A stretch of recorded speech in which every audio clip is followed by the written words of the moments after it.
जी रजा भाई जी जी बाओ। आज दोस्तों एक बहुत बड़ा सवाल है।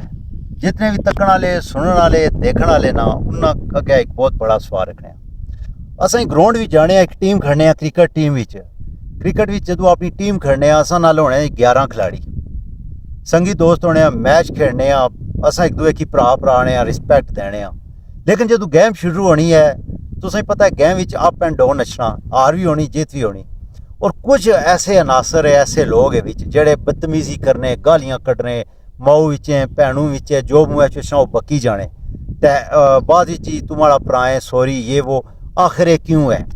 आखिर जितने भी संगी एक्सपर्ट दोस्त हो वो असा की कमेंट्स बॉक्स विच लाजमी अपनी अपनी राय दसो ताकि असा इस एरिए विच क्रिकेट वैसे तो खत्म हो गई है असा इस चीज़ की ख़त्म किसै करा। आखिर तुसें बर्दाश्त नहीं हारनी या तुसां क्रिकेट नवीं शुरू की है दोस्तों। क्रिकेट तो असां भी खेड़ी है साढ़े टाइम चीज़ां नहीं सन असां री एंटर टीम कराई छोड़ने सन लेकिन अजकल ने दौर विच असां जेह्ड़ी क्रिकेट तकने गालां और बदतमीजियां गालां किस किस्म ने करने गालां सर माऊ विचें भैनों विचें जो मुँह चू गंदा अल्फाज आया वो कड्डी जाने आखिर बर्दाश्त क्यों नहीं है। और इवन के वाली बाल विच भी यही प्रॉब्लम है। अच्छा दोस्तों ग्राउंडा च नाल मां भैन दोए ओह भी खेलने होने।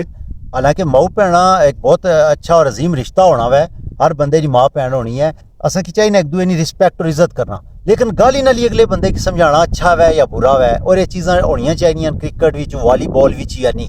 देखो तुम आखिर पढ़े लिखे हो एजुकेटेड हो हर रंग नी दुनिया तकने हो सोशल मीडिया की पढ़ने तकने हो लेकिन इस चीज़ की ख़त्म करने ने सारे दो जड़ी ने राय दो कमेंट्स ठीक है।